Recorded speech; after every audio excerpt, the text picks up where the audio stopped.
Greetings, my name is Antoinette Rootsdawtah, and what I love is my most favorite quote from the Urantia book. Devote your life to proving that love is the greatest thing in the world.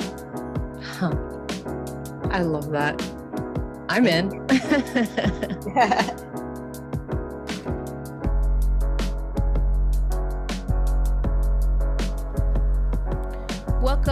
Welcome to the Woke Wisdom Podcast. This is Alexandra Loves, and I'm with my furry cosmic guardian, Cyrus and Bisu, joyfully coming to you from the Moon Garden, where wisdom is nourished, awakening is embraced, and fun is encouraged. This is the first part of 2 episodes of the Woke Wisdom Podcast. It's the first time we're doing this. My guest today was the very first recording I did for this podcast. She's the first person to say yes, and it's truly an honor.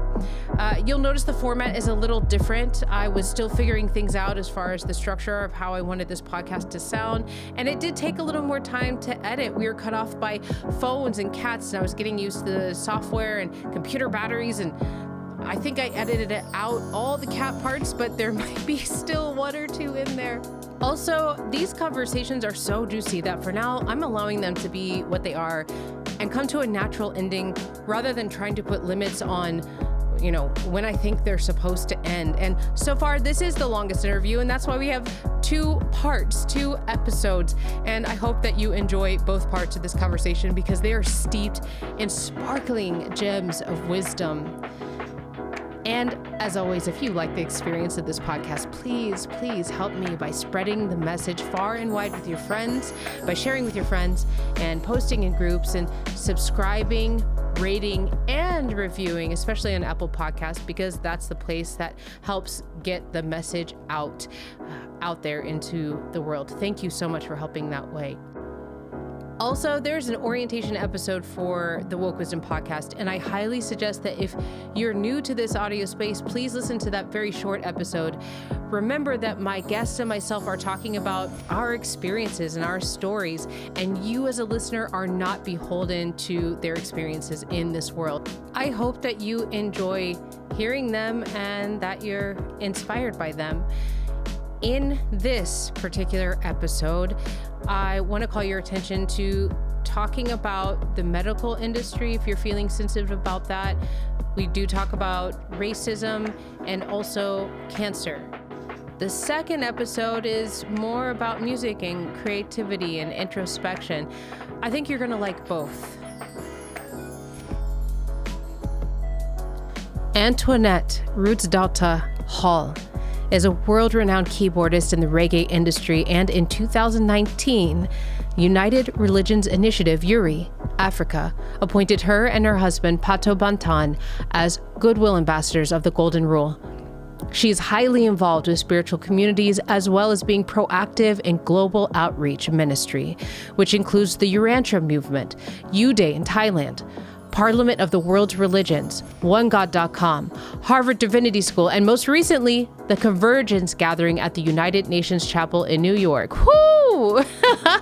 Antoinette's spiritual communities also include ministry with Pato Banton, Urantia Aspirations, Ministers for Christ Michael, Daughters of the Divine Mother, I'm in that, Unity Earth, URI Multi-Generation, and Coexist. And don't forget that she is a musician, and I will play some of her music at the end of both episodes. Please come to the Woke Wisdom Podcast Facebook and Instagram pages because I'm going to post her extended bio. She's involved with so many awesome communities and doing such great work out there. And I want to connect you to some of those communities because they might speak deeply to you. So let's take a deep breath and welcome in my official first guest of the Woke Wisdom Podcast, Antoinette Rootsdawtah.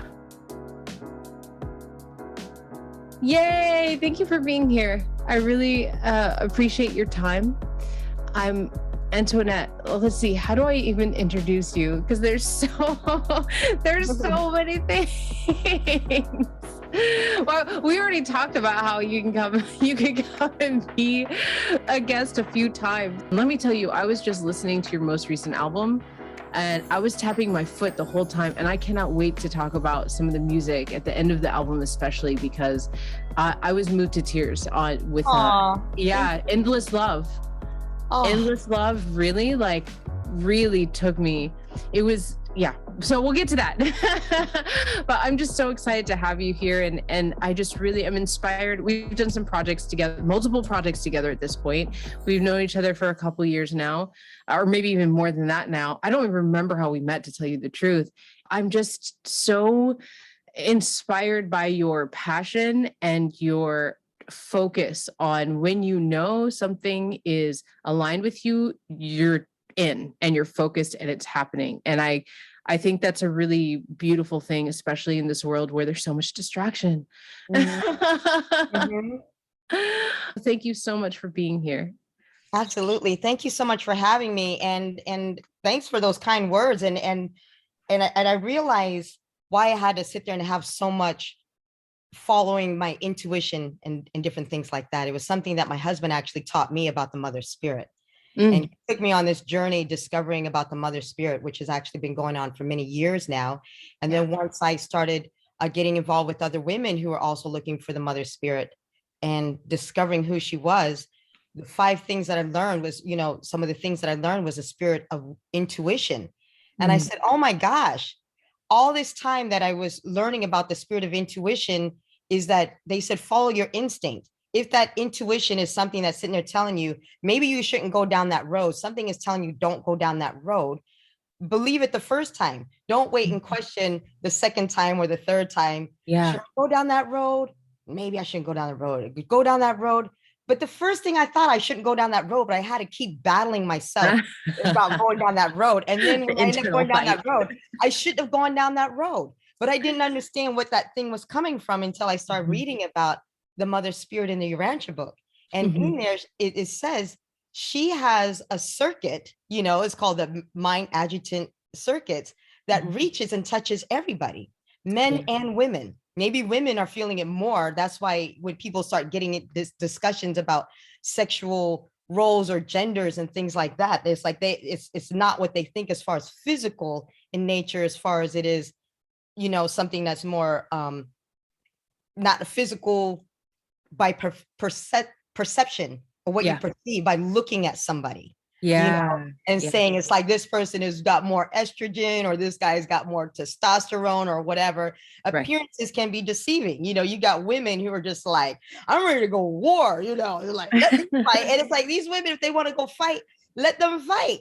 Why are you trying to make these women they want to fight and they will take some people out. And then some guys, if you throw a gun at them, they're gonna just like put their hands up and then just drop on the ground.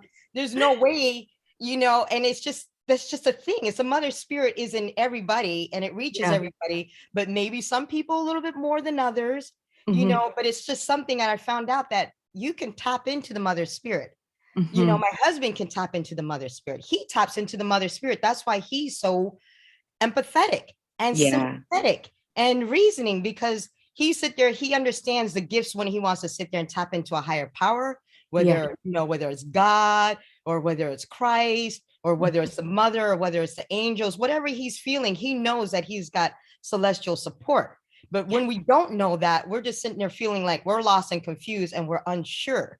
But the minute you have that certainty and that conviction to follow your heart, follow your intuition, you're going to find decisions are so much easier to be made, because it's like, that person is giving me a bad vibe.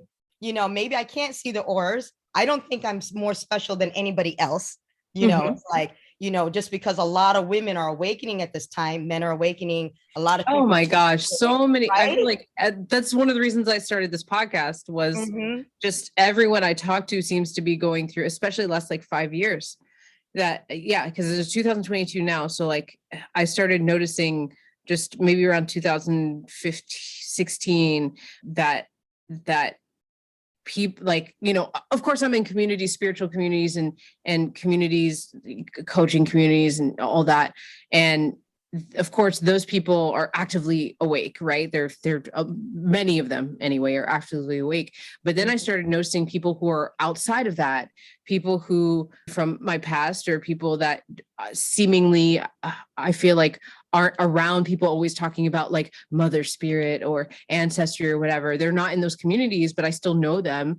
I have diverse friends, you know, and they're talking about like these things that are firing off inside them, and these ideas of like thinking about like higher sources, who they really are, connecting with, you know, ancestry, grandmothers or aunties or, you know, uncles that are not here anymore, dreams, vivid dreams, wackadoodle dreams. And I'm like, oh my God, it's here now. The veil is being pulled back, and now it's everyone. And of course, we see the reflections of that in the world we're living in. Everything is being disrupted. There's nothing that is not being disrupted right now.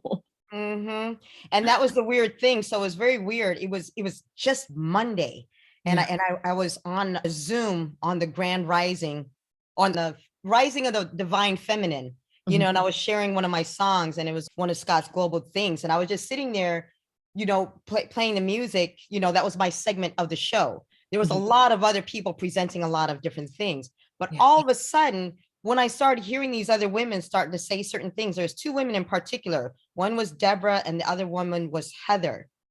I was sitting there, you know, because I was waiting for my section of the show and the divine, but I was looking at something else, you know, because I'm also trying to study other stuff, and I do a lot of multitasking. And then all of a sudden I stopped. Something she said, listen and look out for the synchronicities. And then all of a sudden I stopped, and I was like, what is she talking about? And then it's like, you know, notice the signs. And there were certain signs. And I was like, wait a minute, I have been noticing certain signs. And some of the things that she had mentioned, I can't really remember because I want to get deeper into that, was, oh, now I remember the signs. And she started talking about getting grounded and the things and whatever. And I'm like, she went off that she's probably spouted off about 15 different things. It was like messages that she had received. And I was sitting there, I'm like, now I'm not the kind of person who's really into channeling or other stuff. I do believe that I do believe there's a spiritual connection that we always have, but I've always been kind of skeptical of people who say that they're talking to, you know, a celestial, to an angel, or to an ascended master, or these are things, it's all new age stuff for me. You know, I don't know what I know, you know, and what I've learned and what I study. But when she said those things, I'm like, oh my God, that's the synchronicities that she said were things that I noticed. She goes, you might notice some weird things. So when she mentioned the grounding, I was sitting there talking about a medical treatment thing. I was watching a science video. Yeah. You know, because I was sitting there, you know, I was telling my husband, I was like, oh, we got to watch this thing about magnetic poles. And I'm just learning all this education. And they said it in this science video about what was happening to everybody is in their problems and their health and everything else. And it was weird. I was like, I thought this was a science video, and they just went totally spiritual by saying people are not being grounded. You have to have your feet on the ground, on the grass, because there's this electrical energy that of, you know, all this stuff. I'm like, is he serious? Did he just go from science into the spiritual thing of laying in the grass or whatever? And did she just go and mention this thing? And I've been feeling this, you know, but I wasn't paying attention to it because, like I said, you know, something is saying go outside. And me and my husband started walking outside every day. And we stopped at this park, and he laid down on the grass. And when he laid down on the grass and I saw these cars going by, I'm like, oh my God, how many people can just lay down on the grass? Can we all just stop our cars? Right. And I'm like, but they said to do it in the YouTube video. And I'm like, you know, the science guy, you know, because I'm sitting there with this expensive machine of the magnetic pulse, watching these balls do this and everything.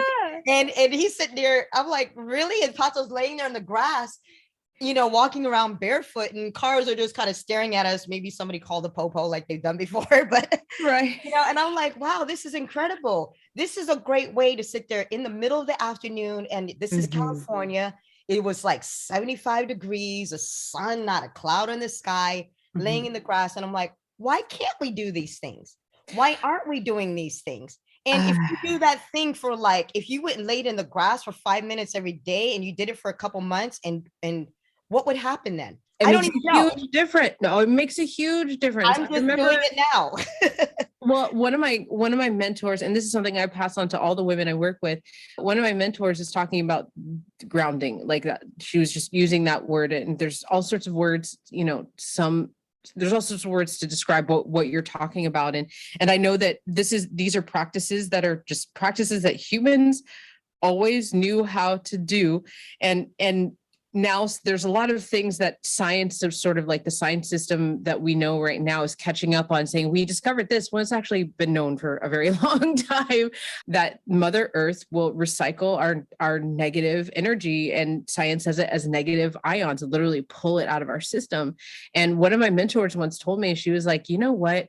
Just take off go one day in a long skirt, take off your underwear and everything, and sit your root chakra right down on that ground. She's Girl. like, yes. She said, be careful. Obviously you don't want to get bitten by anything and all of that. But she said, if you're ever like in a position where you don't know what to do and you're at the end of your rope, and she's like, you need to allow or dump out like energy that you don't need and make room and be healed by Mother Earth. And she said you can stand on the ground with no shoes, you can lay on the ground, but the best way for a woman, especially because we carry so much tension there and everything, is to sit down like your actual skin root chakra to the ground. And I started doing that on a regular basis. It's been a while now, but I started doing that on a regular basis, and I go back to it sometimes when I'm just feeling like really tense or whatever. And the difference is like, I mean, it really does feel like, if I'm really clued in and paying attention, it does feel like the earth is like lightly, gently touching me and just pulling out what I don't need. Mm-hmm. It's like a visceral feeling. And I'm just like, wow, just like what you're saying. What if we were just doing that? What if that was like, when you go to school 2-3 times a day, everybody takes off their shoes and just steps on the ground, hangs out for a while barefoot. You're not going to believe the video. I'm telling you, when I'm talking science, and like we were talking earlier about your setup for your podcast, this is how scientific this video is. Now, I'm a musician, so I understand this kind of science waves. So I bought this biomat that has 5 therapies in it, right, for my health. So I was learning all this stuff. This is the kind of stuff I geek out on. Until I start making these videos, it's awesome. So I was like, all this stuff I thought was just, voodoo, mumbo jumbo, oils, crystals, it's like, it's just a bunch of, Reggae on the River, Hippieville. Hey now. Don't let the crystals and oil hear you say it. Let me, all right, I'm just being honest, so I'm getting real here. This is what I was thinking. Reggae on the River, Hippieville, all this, Dr. Teal's and things like that, whatever you guys was into.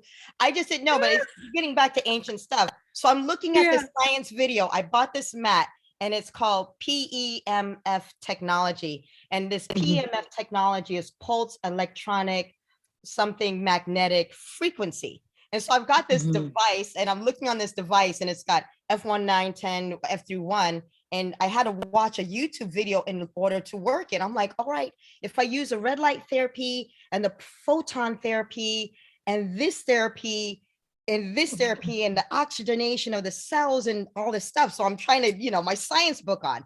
I look at the thing. If you can put it on setting 1, 2, 3, 4, 5, 6, 7, 8, 9, 10, you can go 25, 50, 75, 100%. You could do a sine wave, a square wave, a wavy wave at how many beats or pulse, whatever and stuff, per thing. I'm like, it's all math and science, and you have to calculate. There's like a million combinations of these pulse frequencies. So I'm sitting there watching the thing, and then I'm like, well, I don't know, because is it working? Because I know I went to physical therapy and they put these things on it, and it kind of feels like you're being jolted. It's like, yeah, what I mean?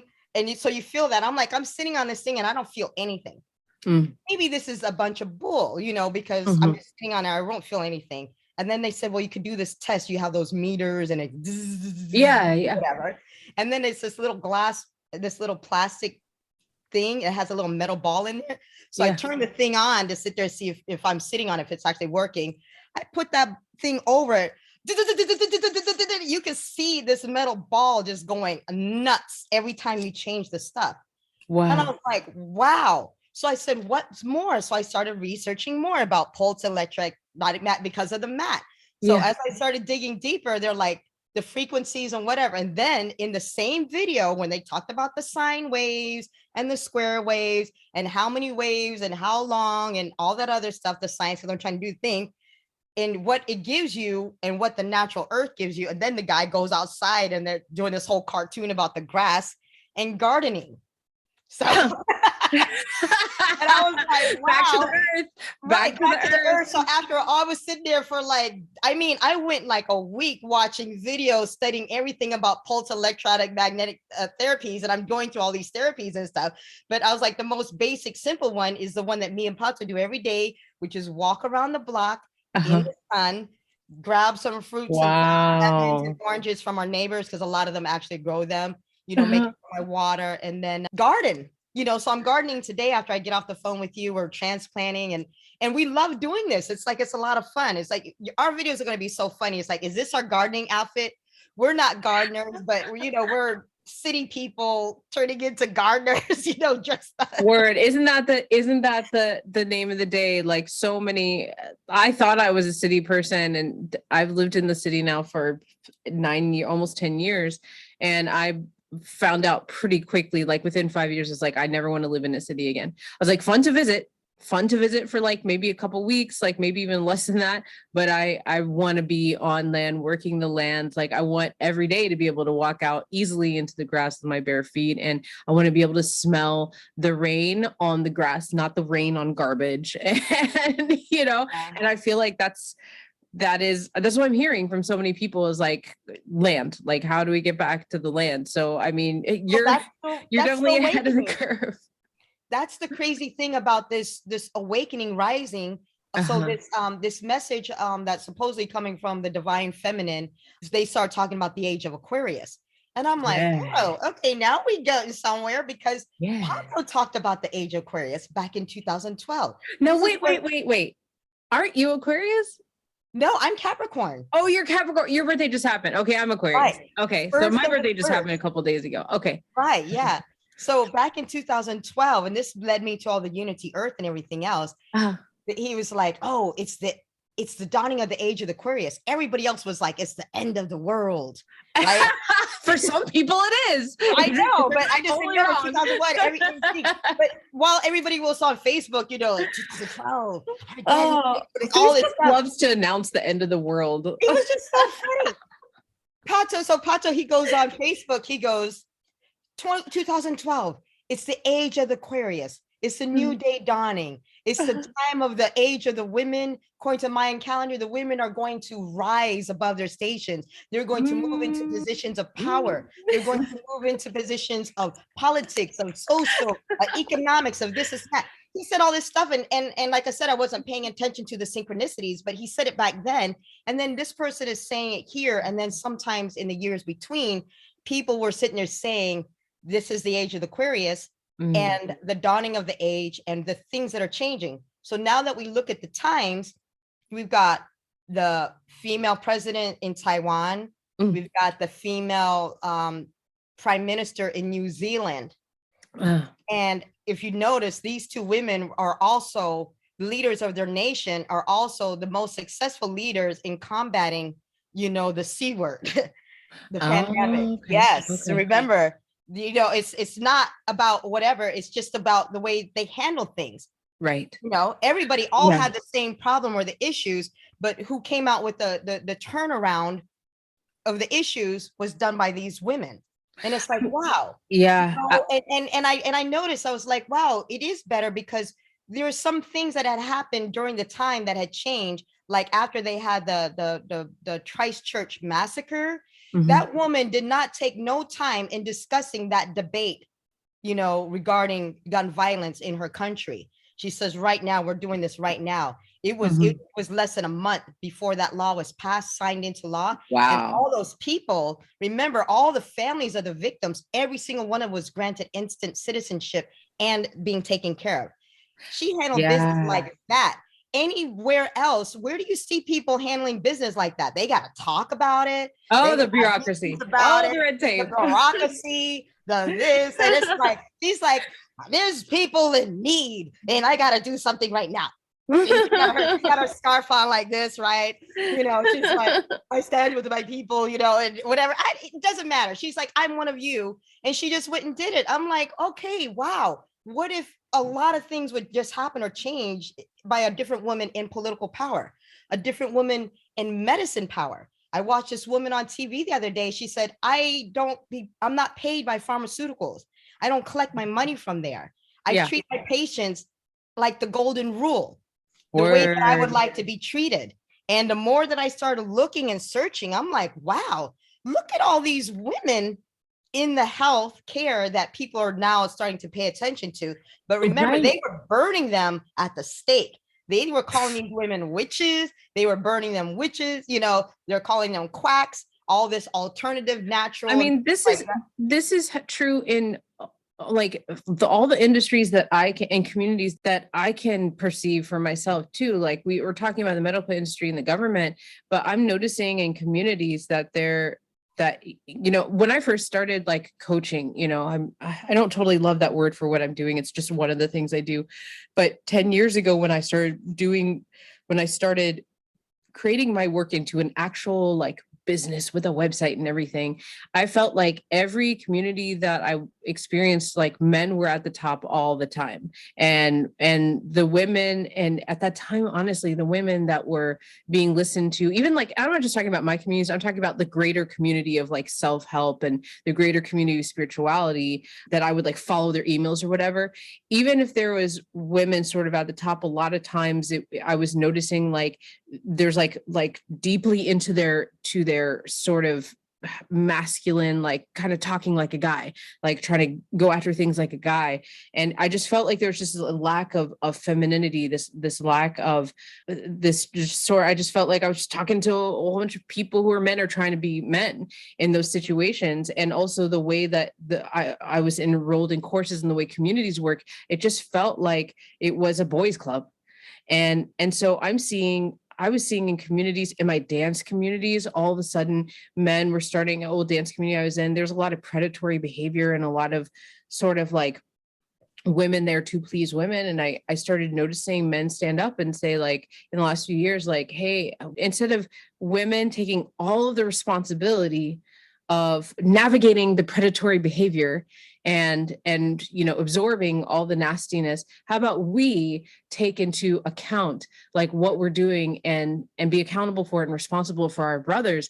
And that is also like protecting the sacred feminine. That's also the feminine arising in that, like their responsibility to the feminine, and also taking accountability and looking out for our brothers, like that kind of community building, that is also like them getting in touch with their feminine side. I was seeing that in dance. I was seeing that in these other communities. And I feel like everywhere I look now, there's that whole feminine rising, that whole actually looking at women, paying attention to women, understanding our unique stories, because we know that being a woman is not a monolith, but there are certain things that are rites of passage in womanhood in this world that have been repeating over time.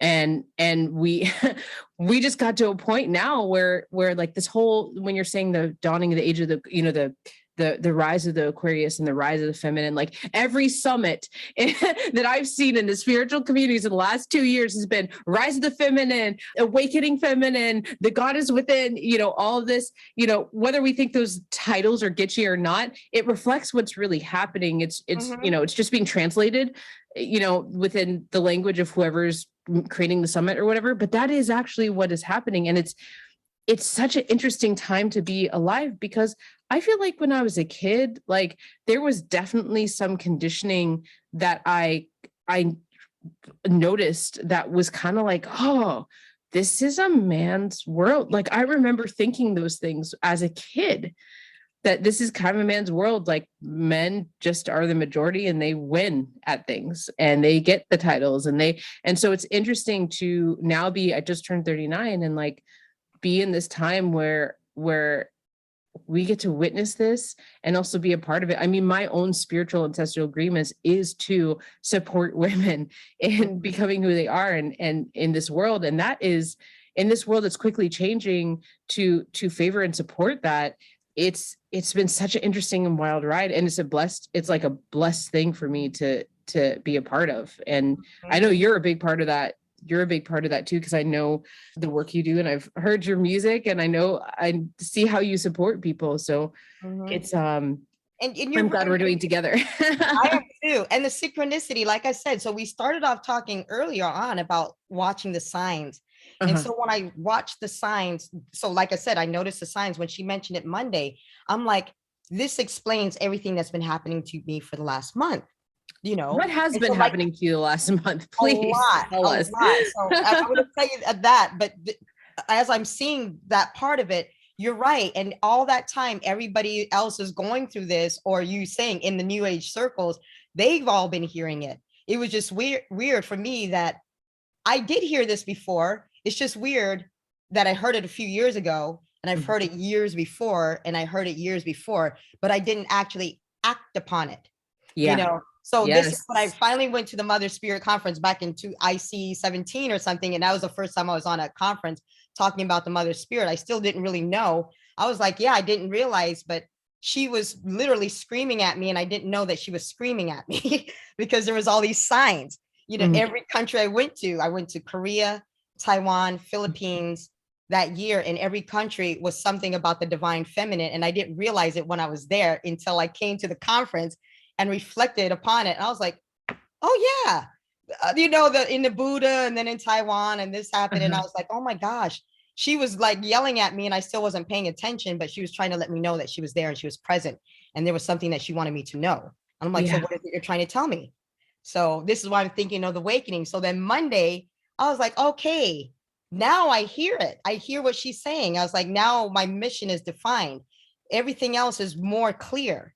And when it became more clear, I was already invited maybe about a month or two ago, maybe no, it was last month or a couple of weeks ago, to do International Women's Month for March. And at the time I was like, oh, that's a great idea. And then we started working and booking some stuff. I realized I've got a theme, and that theme is the feminine divine rising. And what is the message that I finally got that everybody else is probably getting too, but they're not sure what it is. And I'm just want to let them know that they're getting the same message, that it's okay and you're not tripping. If you're feeling the desire or the need to get grounded, follow that intuition that you want to spend more time outside. If you're feeling that need to plant a fruit tree, that I realize one of the things that I'm showing people is that you can plant food in small spaces. If you live in an apartment, if you live in a balcony, you can actually still have a fruit tree on your balcony. You know, there's a lot of things that you can do in small spaces or versus the land. And then I also, like, the messages I was getting was that when you talk about the masculinity, and I noticed this for many years, and it's like, it is a burden to have to deal with that all the time.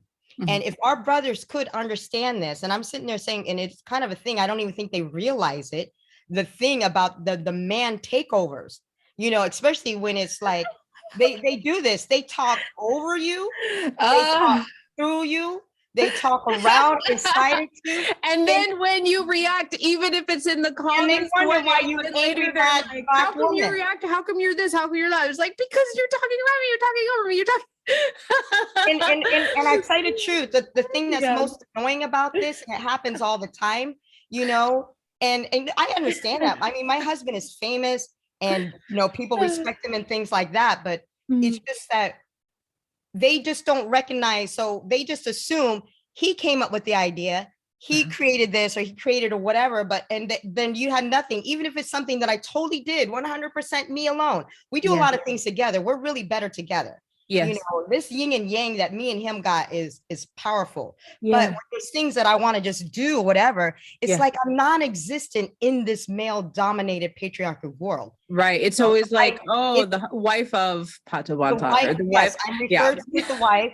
When we were doing our free concert tour last summer, we were doing a show, and this man that I was dealing with, I mean, he was, you know, these things affect our health.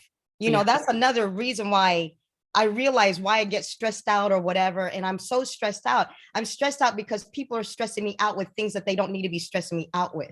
Like, for instance, if a woman is asking somebody or whatever, the guys, especially if she is a project manager or if she is a person in charge of authority or whatever, don't go and ask the guy who is her subordinate. And I was watching this on that show Harlem or something else like that. It's a very funny show with those Black women. She said, I've seen an episode of that. Yes. Girl, one woman, she's sitting there, are you asking my subordinate? You just did you just do that? His opinion. I'm sitting there trying to tell.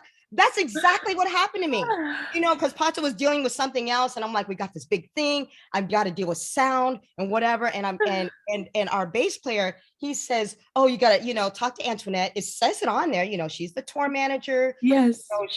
I'm the one who handles contracts. I'm the one who does all the things, so that way Pato can be the artist. He could be the good cop. I can be the bad cop. I can be over there and sit there and say, I need this. Where's my per diem? Where's my money? As someone who has managed many events, this is me. I'm out there. I'm like, so what's that guy's name? The scary dude in all the gangster rappers. Everybody, was working from Suge Knight, So here's what I mean, Suge Knight. I need this is that. And Pato gets to be, greetings, one love, one love, one love, one love. So this guy, I'm telling him my technical setup, because I understand. I'm like, I've got left and right channels. I'm going to send you the channel. I'm going to run this way. Like when your partner is talking to you about sound, we got to go through here, left, right, blah, blah, blah, blah. And then we'll get the sound. It's going to be perfect. He did not like that I was doing something that he did not do, but I was taught this by Pato. That's why after a certain point, he does not have to be there at sound check, because I can run everything before the actual show starts. Right. So we go ahead and set up, we do the plot, he's doing a whole bunch of other stuff. This guy loses his mind. He's sitting there talking about, I say, excuse me, because the bass player sit there, he goes, she's in charge. Because I told him, I said, and he so important to have the ally at him. Again, after I said, he goes, you got to talk to her. And he turns back and he looks at the guy and he goes, you got to talk to her. And I said, exactly. I said, here, this is what we can do. You can do the sound. We would love for you to do the sound, but we're going to set it up one little mic thing, check this way. Yeah. And it's fine. Or you don't have to, because we can do our own sound. He goes, well, I'm taking it all down. And you should have seen him. He broke down. And if you ever seen a festival, we're talking, there's like thousands of people out there. Wow. This is happening in front of them. This is happening in front of them. And this is happening on stage, and people are witnessing and watching this. He starts breaking down all this stuff. My friends are there. I'm sitting there like, I'm losing my mind. I'm like, okay. I said, it's okay, because something? I was like, bye, Felicia. We got this. I told the band, I said, you guys know what to do when something like this happens. We have an entire PA system in the thing. They all went and got to work and set everything up. So when Pato came, all he had to do was iron his clothes, and do all the final touches or whatever, so like that. And he set up the sound. He ended up, because he's the one who knows how to set up and do all the sound. So Antoinette, tell me more about, like, because we get the situation, but the sickness that comes and the pressure of, as women, having this, because I've been in a similar situation. Okay. Like I've been in a similar situation, and this continues to repeat in different ways in almost every community I've been in, within relationships, collaborations.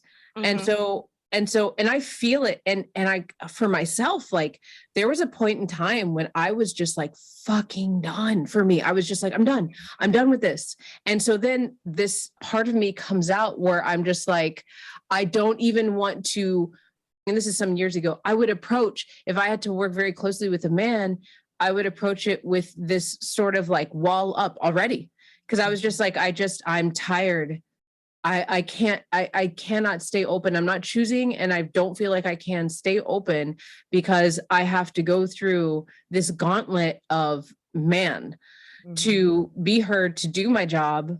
I want to talk about like how this can and how it is making us sick, because like I know that in my journey, when I was realizing this thing where I'm being talked over, where I'm being passed over, assumed, where there like a lot of weird predatory behavior. And also not to mention like the thing where somewhat I'm being punished because I'm not giving the time, attention, and energy to somebody who's expecting it from me and just has the audacity to expect it. And when they don't get it, the punishment that comes.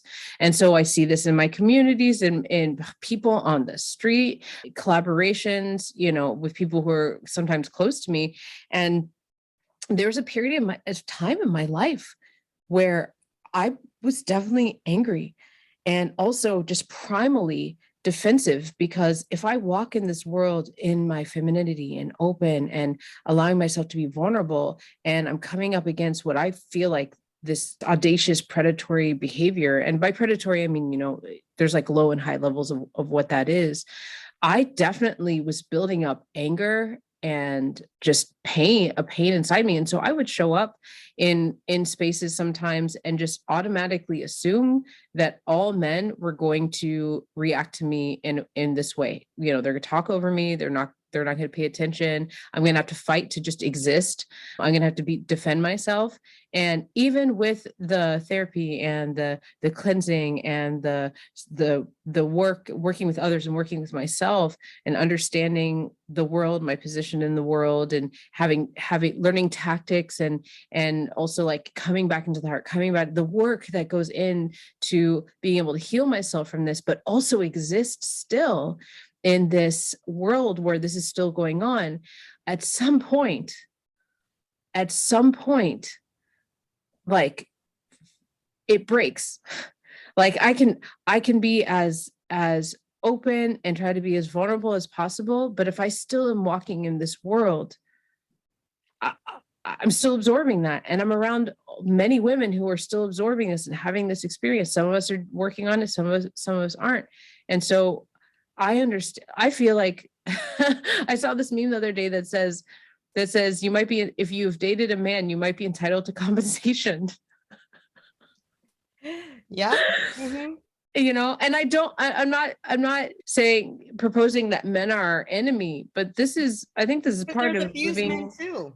Yes. Mm-hmm. Yes. And so I'm sure there are men out there, if they're listening to this, they're like, this is how I feel about women, of course. And so we have to remember that this is a podcast of two people talking about our very specific experience. And we also are two people who serve communities. And so we hear this a lot, and we talk to a lot of women who are talking about this experience. So I hope that people listening can understand that we are not speaking the truth of the world. It's just the truth of a lot of the world that we experience. There's papers written on this. There's philosophy on this. This isn't just like a isolated incident. Thank you for saying that, because anytime, if anybody hears me say more truth, that's my truth. Don't get offended. Don't get it twisted. Don't get in the way about it and everything. If I'm like more truth, that just means it speaks power to my soul. And I totally resonate with that. So tell me about like the sickness, like, okay. Because of this experience, and this is something that's repeating. Tell me about how, because you said earlier about how, this can make us sick. And so I'd like to know about that. So I was diagnosed with breast cancer back in November. And my husband found a lump in my breast back in July. So this was right when we came back from tour, and the tour, it was very, very good. It was very powerful. We have not worked in like 2 years, during the pandemic. Right. A year. It was crazy. I mean, I went out all buck wild. I was just so happy to be out the house and going all up and down. We did like 30 something cities or something in that time.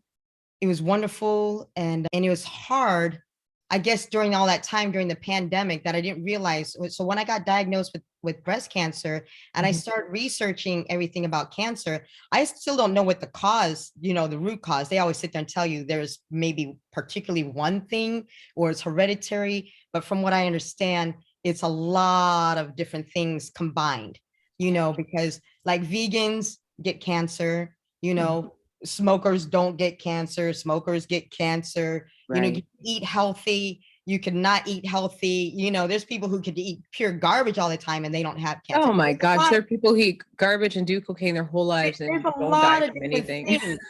They Right, live yeah, so until they're 99. there's a lot. I was a serious drinker and smoker too, and so was my uncles. These guys drink and smoke. It's an Asian thing. It's like if you go to Asia, you just see Asian people drinking and smoking all day long. Right. And but they eat very well too. And just really, just quickly, just so people understand who might only be listening and haven't seen pictures on the Instagram or anything, you are Asian. You are half Asian. Yes, I am. So they Black have context. and Yeah. Okay. Okay. But I am definitely brown in color. Yes. So Yeah. so when people see you, they're not going to sit there and say you're white. And when Asian people, when they see me, they don't see me as Asian because I'm brown. They just see me as black. And then black people see me because of my Asian eyes. They're not going to see me as like really black. Okay. Asian people are going to be like, you're not too Chinese. Like what is too Chinese? Like what does that mean? I'm so glad we exactly? established that you're Asian. What does too Chinese mean? Yeah, what part of me? Which blood cells? Which cells? I don't even, and it was just funny that she even said that, because technically I'm Taiwanese, because I was born in Taiwan and my mother is Taiwanese and my family's Taiwanese. They just happen to speak Chinese, so it's Chinese and Taiwanese. It's a whole nother explanation of explaining things. Right. So besides, the cultural color aspects of stuff of trauma and health. And that's why I felt it was very important that it became part of my mission, that trauma and health have a lot of things that go in together. And the reason why, I'm so glad to do this podcast now is because if you would have talked to me a month ago or 2 months ago, I probably would have been a different person, because of the awakening and everything else that had changed. Because why do I sound happy? And you're looking at me now and I'm smiling and I'm not laid up here curled in my bed, I'm gonna die, it's like, and then Pato, he's like, we're all gonna die. He goes, you're dying. That's so true. I'm like, thanks, Pato. He's like, you're dying. I'm like, yeah, I know. He's like, so am I, so are you. Everybody's dying and everything. And like awakening and understanding. And I was like, I'm going about this the wrong way. Because it's like, it's so weird. Everything that you research and you study, it's like, it's very few success stories of surviving cancer. Very few success stories of surviving cancer naturally. There's lots of stories of people with chemo and radiation, but what they don't tell you is that chemo and radiation, a lot of people die from chemo and radiation. It's not actually the cancer that kills them, but the chemo and the radiation.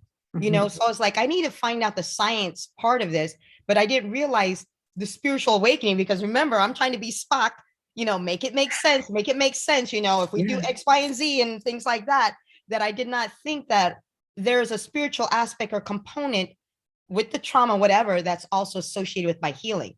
And then when I looked at all the successful people who were able to heal their cancer naturally, I said, I need to get out of these groups, all these cancer support groups, because what it was doing was, it really was making me depressed. I sat here, I'm not a depressive kind of person. There's only one other time I got depressed, and that's when Pato broke up with me. And for like a whole month during Christmas, and I usually get depressed around Christmas time anyway. It's just maybe it's some trauma thing. I just normally get depressed. And I was sitting there just drinking. You're not the only one. I think it's I was like, I'm just for a lot of people. Pato broke up with me. I was like, I don't need no man. I don't need, he gave me the Urantia book, and I found God. I found Jesus. I was, Christ is my man. That's the only man I need in my life. And I'm good to go with that. And I was totally, so I got out of that. And then once I accepted, just let it go, just let it go. He was such a good man, and he didn't want to be with me. He decided to, that he was going to sacrifice his own happiness to make somebody else happy and whatever else. So I was like, fine.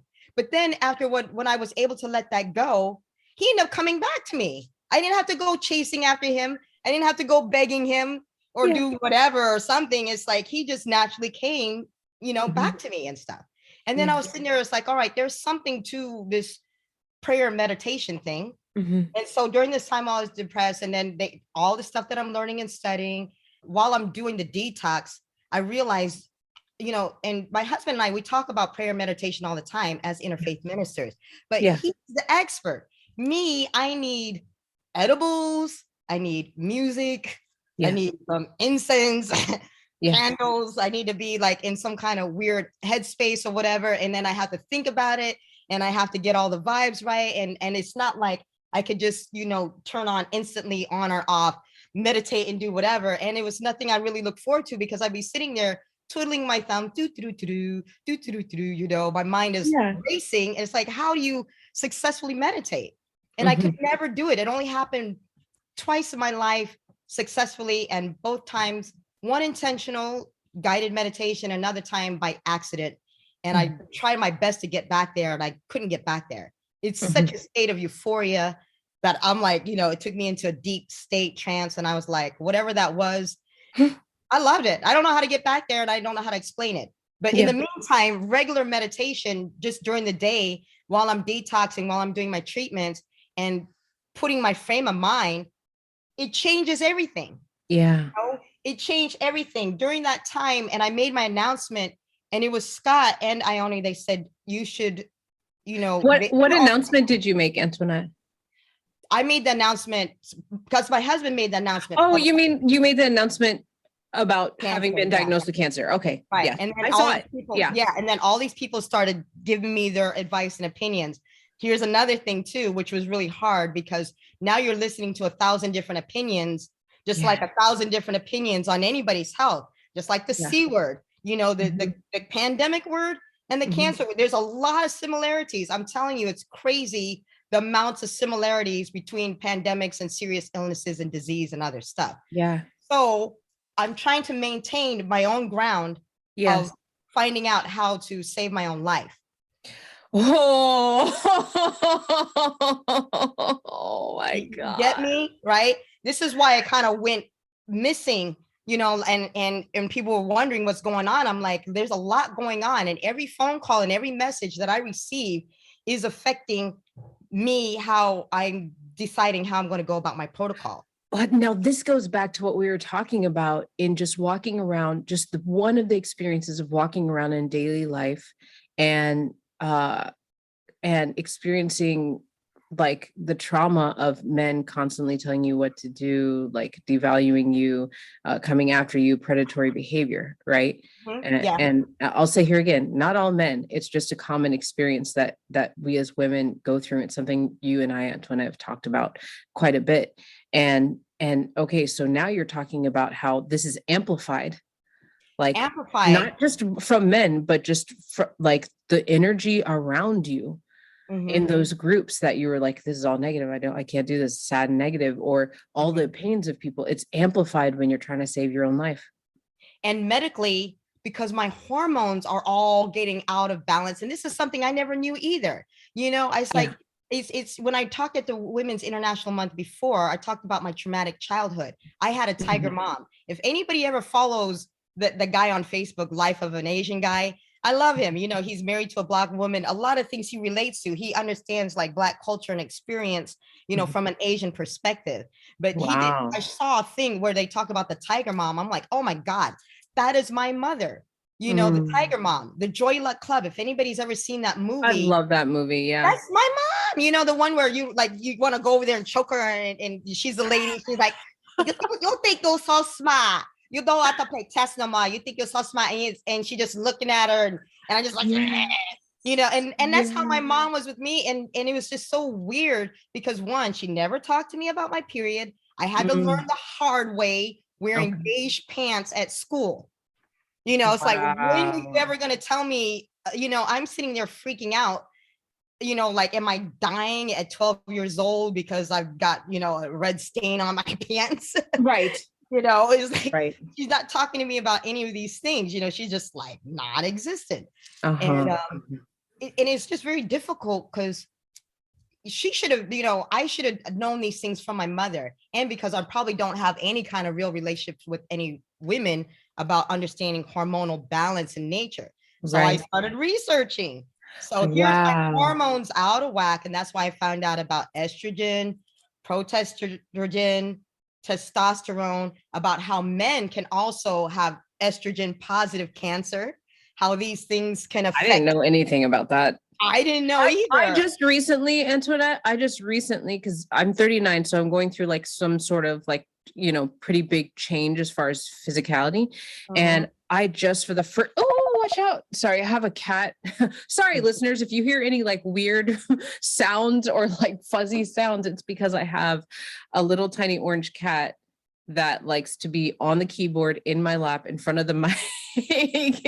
But yeah, for the first time, I just read about the actual science and what is actually happening in our cycle during menstruation, and like the miracle of what it is. And you to me, like I look at everything with spirit. Everything has a spirit. Every function is attached to something that is related to how the universe works, and that has spirit in it, right? So like I'm reading about like the progesterone and the luteal phases, and like the actual things that happen to your eggs, and the sort of like there's like literally a race that happens within your ovaries, and the best egg wins, and that's the egg that comes down and eventually attaches to your uterus and all this stuff. And I was like, my understanding of my own body, my own fertility, and also why I have like different waves of moods and my hormones, just by reading this one book.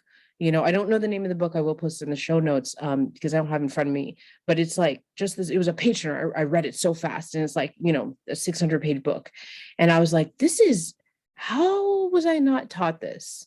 My mother wasn't taught this. My mother's mother wasn't taught this. And then also they also didn't have the chance to then translate it for themselves into, a sense outside of science, some sort of understanding of the greater truth of it in a spiritual way, or in a way that they can embody it outside of the scientific words. And so no wonder that when we get these diseases or these conditions or whatever is happening to our body, there are groups of people, because we don't even know how our bodies work. We're not even taught basic things. There are large groups of people who are in fear and clamoring to listen to the dominant thought of what this thing is, what the outcomes are, how to feel about it, how to interact with it. And that's, like you said, it's such a great comparison, is that this is what we see with big diseases, and it's also what we see in this pandemic. It's just this clamoring for like the dominant thought answer, the easy answer. There is none. I believe it's all about like this fear, because fear and ignorance. We just don't know. We just don't know what's going on within us. We're not willing to see bigger truths. I'll give you an example. As I was looking, they said there was literally thousands of cancer protocols. Wow. And when, like I said, when people started messaging me and they put a lot of stuff onto my husband's stuff, they're like, okay, I'm going to recommend you to these doctors, or, I've got a friend who's a doctor or an oncologist, you can get an opinion and talk to these doctors, I'm going to hook you up and everything. I said, okay, that's great.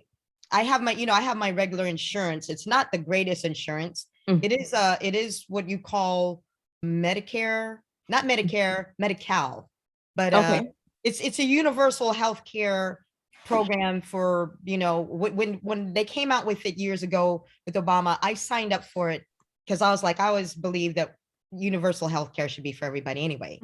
We should, because you see it in other countries. It's not even, it's not even an issue. I don't understand why people are hold on. I just lost my cat, dude. Bisu, this cat keeps turning off my sound. Bisu, you have to go. You have to go. You were saying that everybody should have Medicare, and also they should just be able to have healthcare. I realize that I think people should just have medical freedom. Yeah. And they should be able to choose how they want to take care of themselves. And I noticed because of my healthcare, I can't get as many. I should have been able to find out about this tumor earlier on, but based on my finances, I won't get the kind of treatment that, like when I found the lump. some people, based on their insurance, they could probably go and get a mammogram right away, you know, because based on my insurance, I wasn't able to get one for months.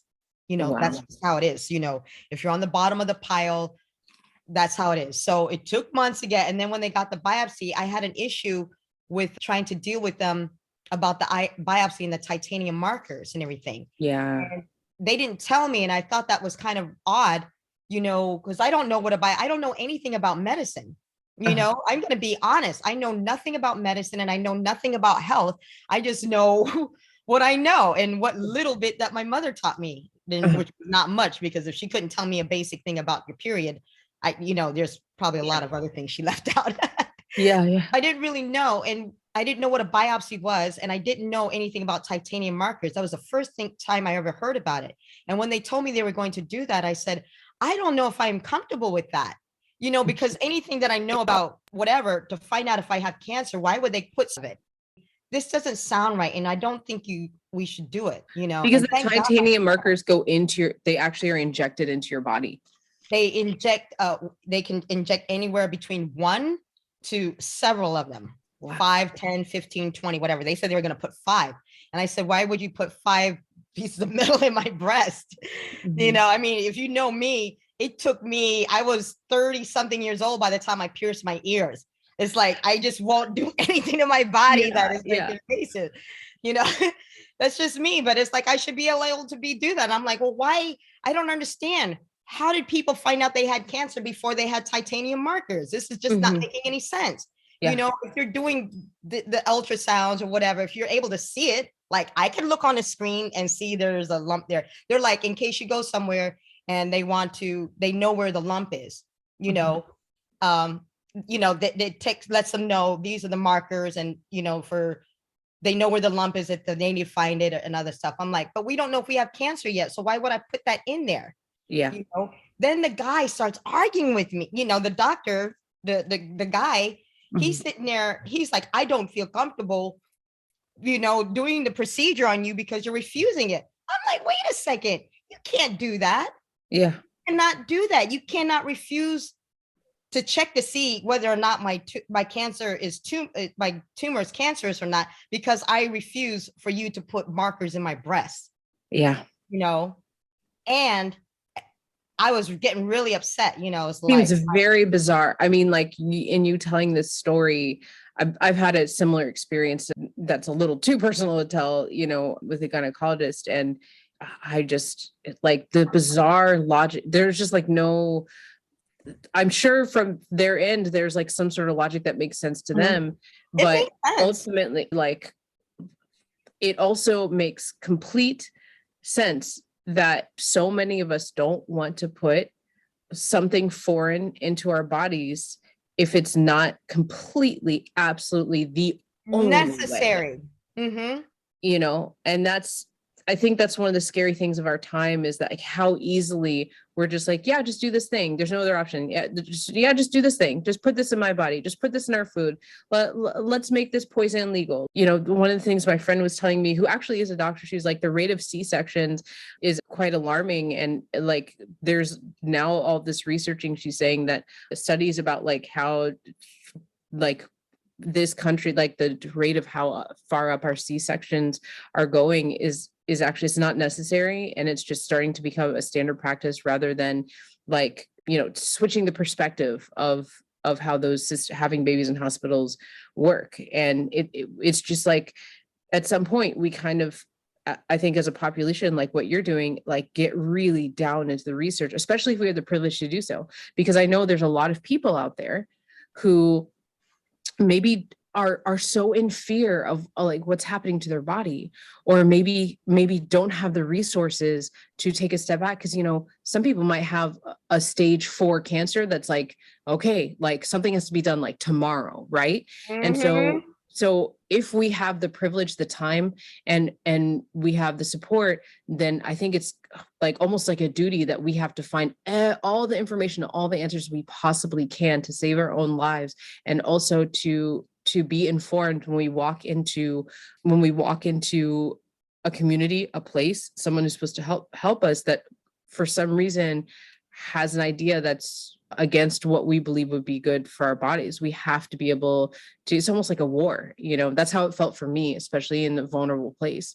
I appreciate you sharing this in this way, because I think it'll inspire people who do have the privilege to be able to be more advocating for themselves, or reach out to other people who can advocate for themselves, rather than just going with what's dominant. What I want to say was that what happened with that story is I end up, the guy actually, he got very upset and everything. But when I begged him, I said, please, you can't do this to me. It's immoral. It's not right. I just need to find out whether I have cancer or not, and you can't deny me. And it took me months. So you can imagine how frustrated I was. Right. I found the tumor back in July. It is now the end of October, and nobody can just tell me if I have cancer or not. That's all I wanted to know. That's all I wanted to know. And I couldn't get anything. And I'm like, there's gotta be a better way. So he finally decided to do it. He didn't put the markers in there. And then when he did the biopsy, threw down his equipment and then he left. Didn't even say goodbye or, what you should do or whatever and stuff like that, because he was obviously upset. So a week later, more issues again, because of my insurance.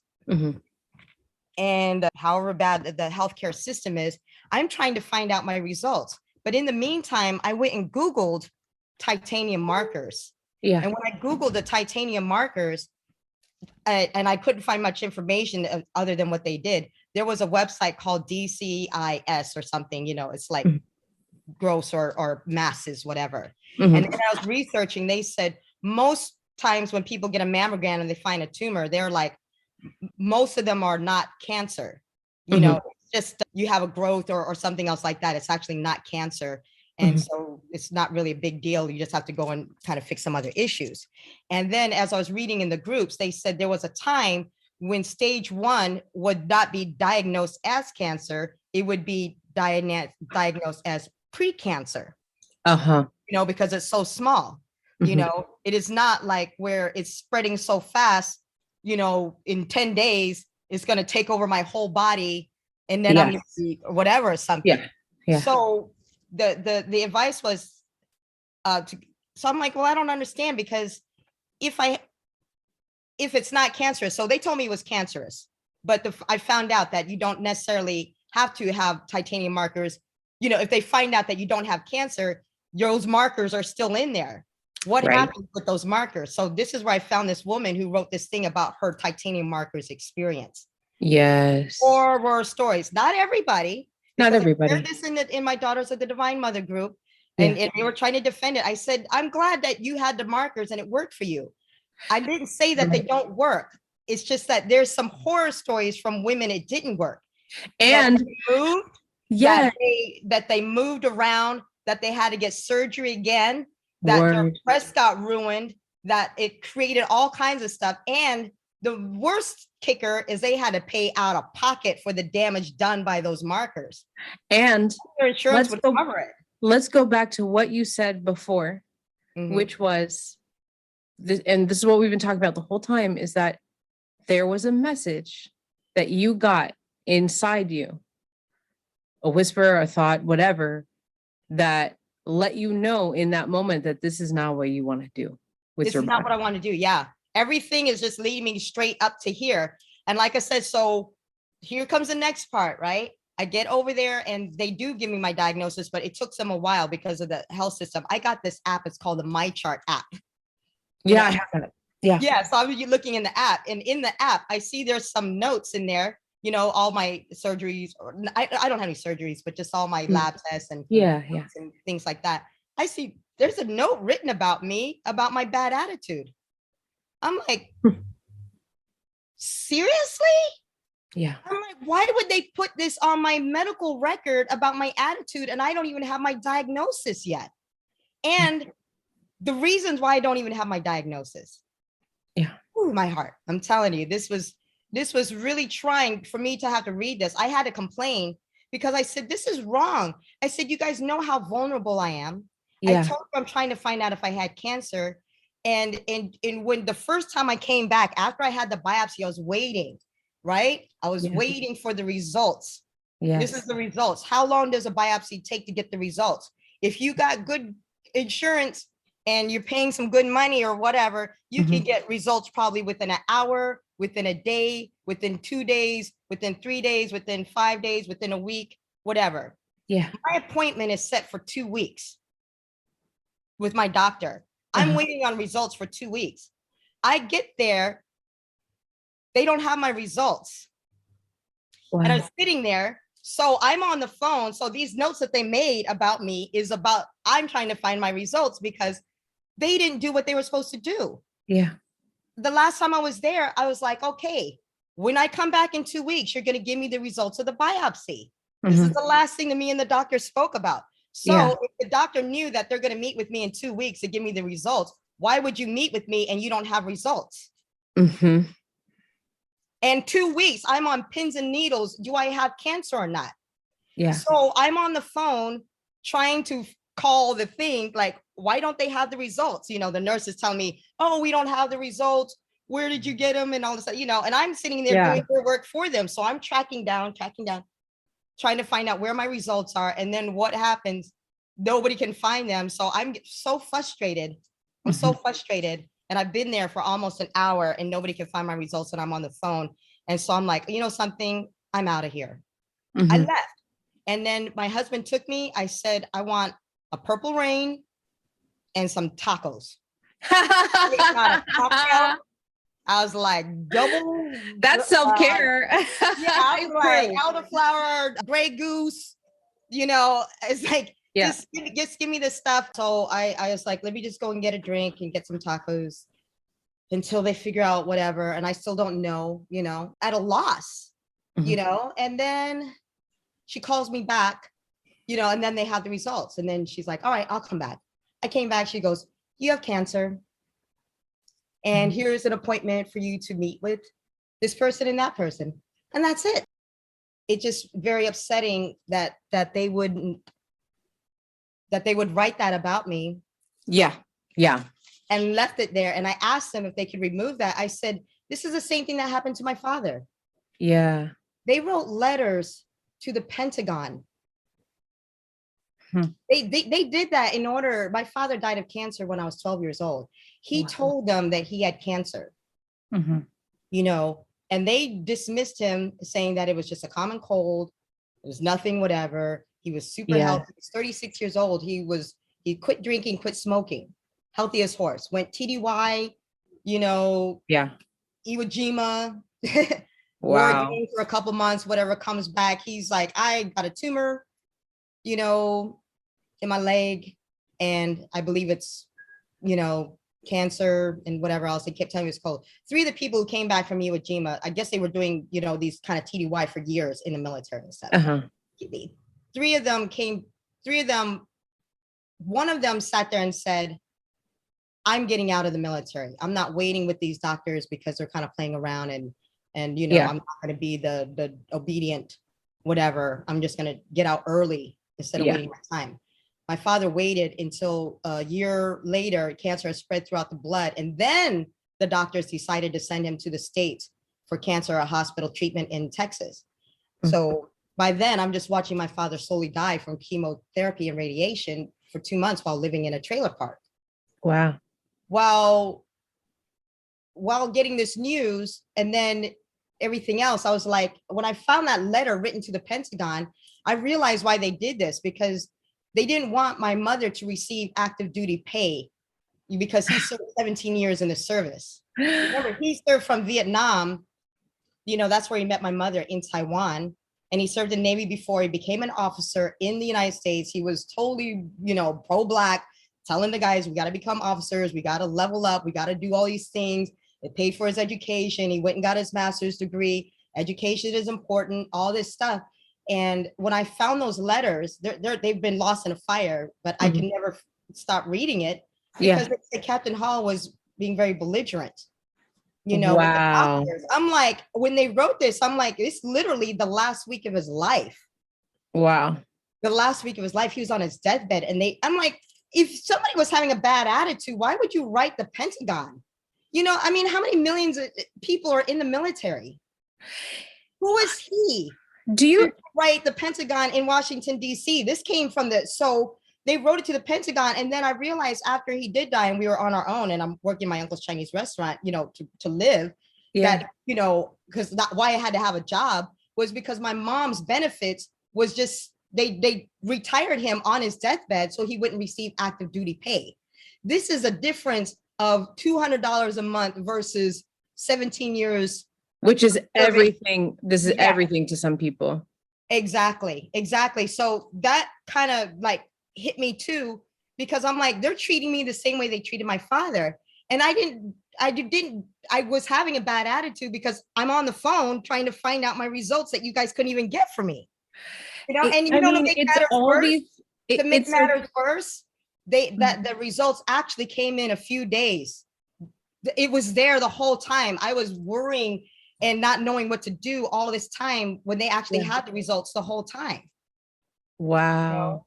I just had to go and do the stuff. So I'm like, so I mean, what I hear you speaking to is this sort of this personal trauma, this experience of watching your father go through something very similar. I mean, it's kind of like a mirrored story, especially with like the system demonizing him, right? So you have the system demonizing you, and like it's a black man in the military who's an officer. He was already bad news before he even got sick. Yeah.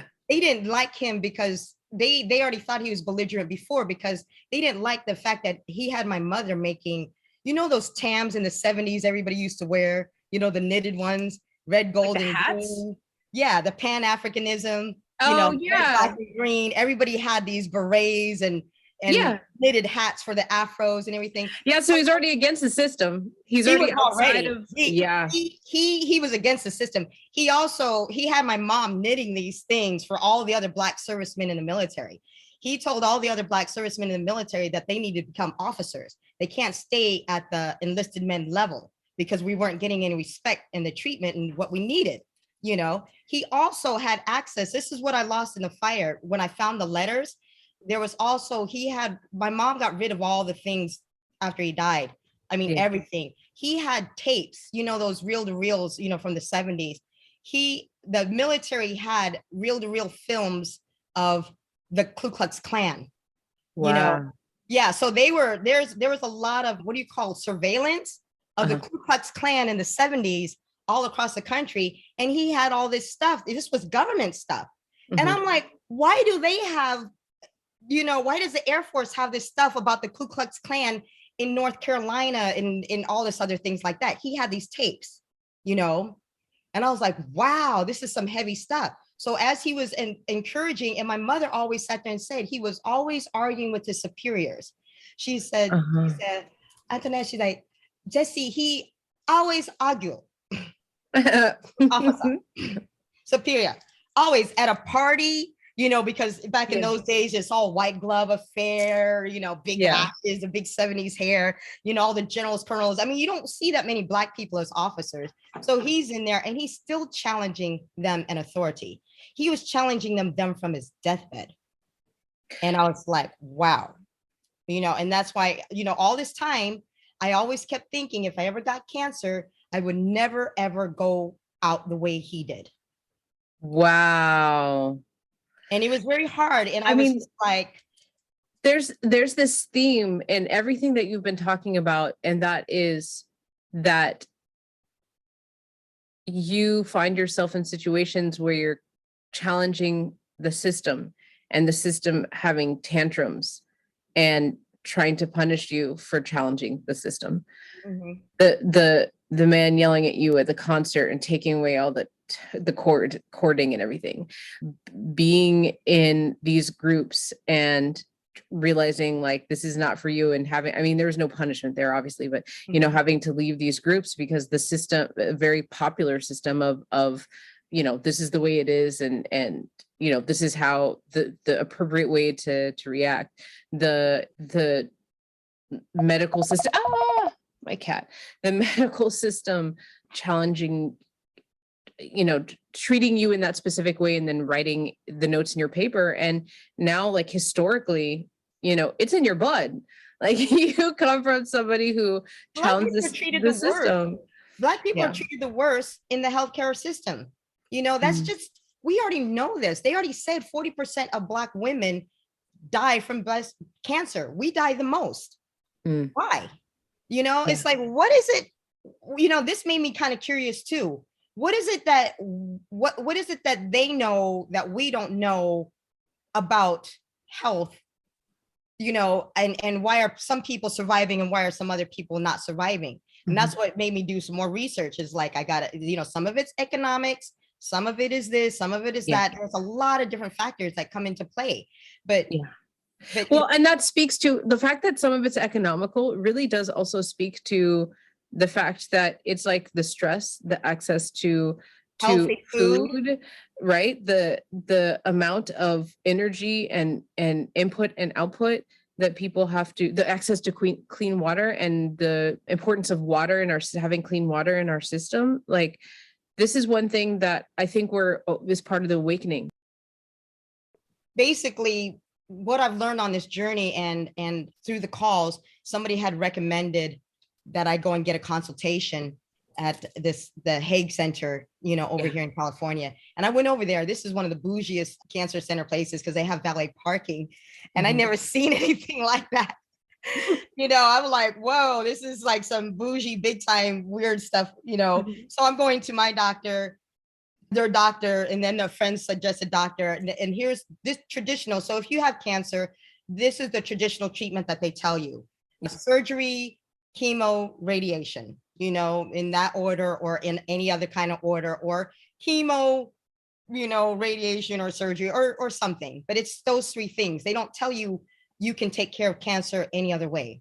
Absolutely not. There's none.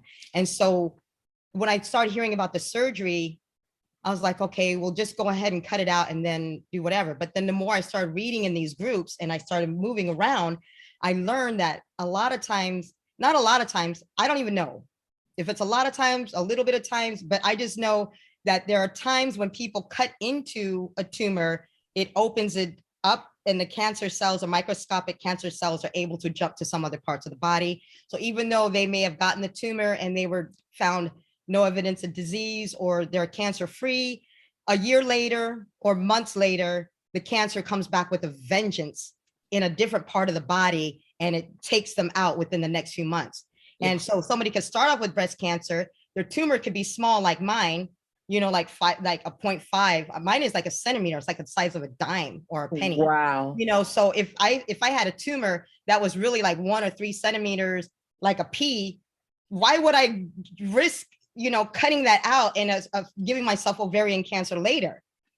Not saying that it would happen, but just the possibility. So then it made me think again, if this was actually precancerous, if I really can treat this without it actually spreading somewhere else, then maybe I should do that. But since I've had the biopsy, it may have spread somewhere else. I really need to kind of treat the whole body of the cancer. Because if not, then it's going to always keep coming back. And then the more that I kept trying to think about saving myself, what happened with the awakening and the detox and the meditating and the praying was stop trying to save yourself. The message I got was, I'm going to live as healthy as I possibly can for the rest of my life.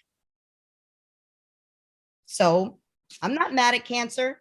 I'm not mad at the disease. I'm not mad at society. I'm not mad at people. I'm not mad at drama. This was the other thing about trauma, is that once you accept things and you let them go and not thinking about the blame, still there's stuff I want to do social justice wise. It's just that I'm just going to do things on my own term.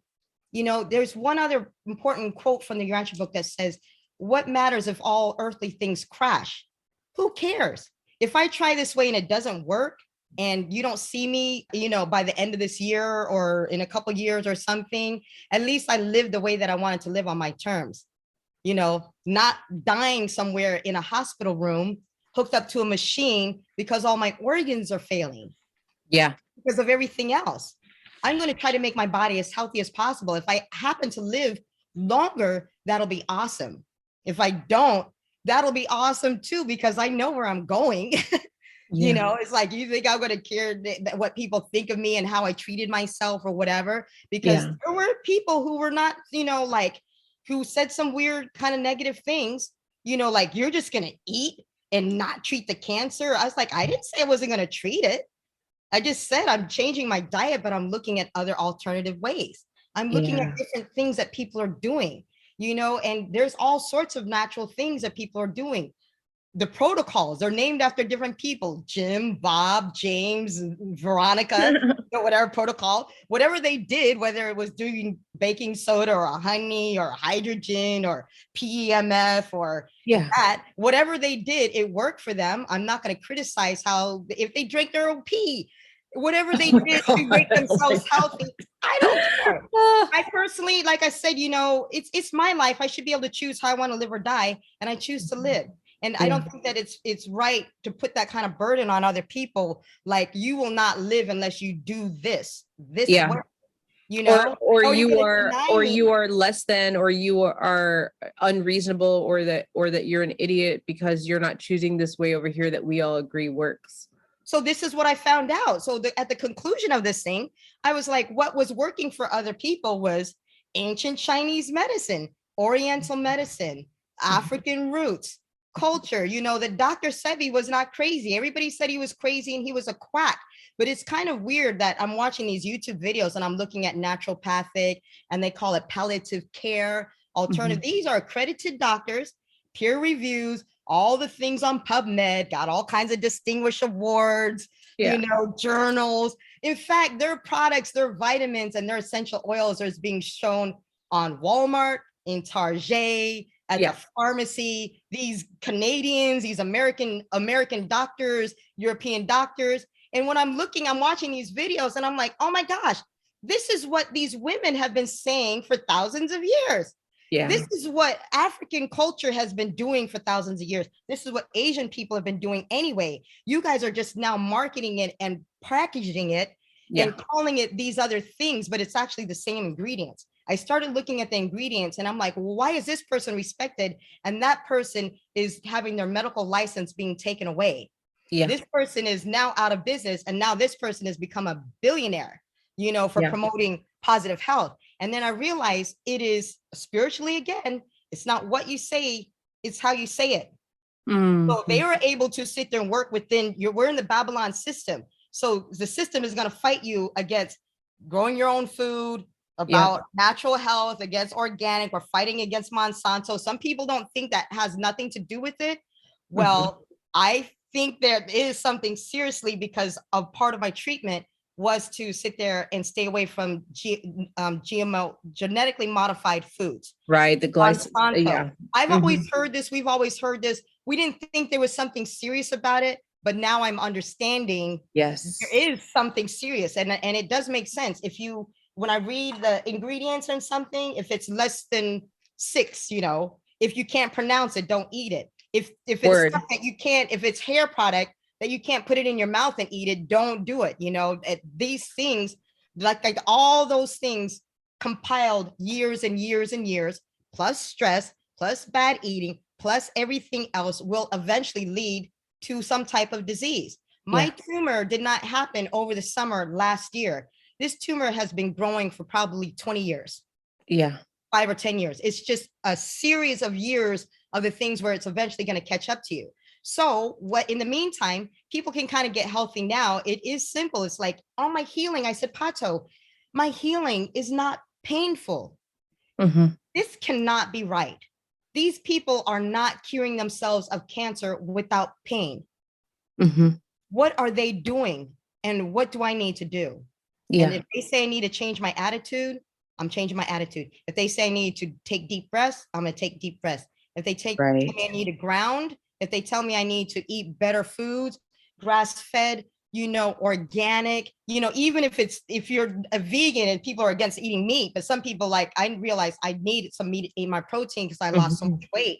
But it's like, maybe the meat that you eat, you know, how was it raised? How was it killed? You know, those things affect how it goes back into your body. And the journey is going to be different for everyone. And it's going to be different for everybody. You know, and that's, I think at the very bottom of it, that's what's so important, is that is that sure, if you I mean, I've seen the arguments between vegans and non-vegans and Yeah, the people who eat vegan alkaline Nazis. diets and not alkaline diets and all this stuff. And I'm like, really, at the very core of all of this is that we want to be able to make our own choices for our own bodies. And it does not make logical sense. It does not make any sense to me to be part of any dominant thought that says it only can be this way. This is the way it is. And if you're not in this way, then you're wrong. Like It's not fair. It's not fair. It doesn't make logical sense. And it's something that gets over time will really hurt us because it's really just division. Yeah, it is. It is. And the thing is, it's not fair because I want to live, I want to live. And there's like a lot of my friends, a lot of other people, who are nurses or other things like that in the medical field, who do other things. They've seen things, so it's like, it's really hard for people in the medical industry because they've seen a lot of different things. And there's doctors who have seen things naturally who are being vilified, Yeah. But they weren't wrong. They weren't wrong. And then because now that it's become political and people are stepping in, it's like the way that I look at it is like, I'm being deprived of information that could potentially save my life because other people didn't like the way that they were treating. They didn't cause any harm. They just didn't like that it wasn't the conventional way. Yes. What they did was they saved lives. They saved thousands of lives. And I've seen people, and I found these people on Clubhouse, and I'm watching this stuff. So I'm sitting there like, wow, there's another doctor that bit the dust. It bit the dust, right? And I'm watching these things on the YouTube, and I'm like, well, wait a second. Why is this doctor? He's saying the same thing, but they're all praising him. And it doesn't make sense. And I've noticed something about the way we interact with our system, whether it be the government or doctors. And look, I have friends who are doctors. I don't have anything against Western doctors. There are things in Western medicine that have helped me in my life. My issues are our attitudes around or accepting some sort of absolutism and this cultish behavior that is forming around Western science and medicine, as if it's very cultish. I mean, I've been there before. I've been in cult before. Like I totally see it. And I see some of these arguments, like when it comes to Dr. Sebi or, some of the other natural healers that they call miracle heal, they'll say miracle healers, but it's not really miracles that they're performing. They're just using old indigenous ways and understand the body outside of numbers. They understand the body. They also understand spirit and flow and minerals and things that a lot of things that our modern sciences maybe aren't totally caught up on or have not put focus on yet. And I see these arguments that are like, well, Dr. Sebi, I don't know that much about Dr. Sebi, but I have read some things, but I've seen things that are like, oh, these natural healers, like they're killing people. They can't, they're not the savior. And it's like, I don't think they're trying to be the savior. And why is it not okay that Dr. Sebi or somebody like that can't save everybody? Western medicine and Western doctors can't save everybody either. It's like people are looking for like some sort of, it's almost like, oh, Bisu, dude. It's almost like how people approach some religions. It's like, I need a one answer and this is the way it's going to be and no deviation. I don't have to think for myself. And I can turn off what's going on inside of my own messages that are coming to me. And I need this to be the leading answer. It has to be right. Yeah.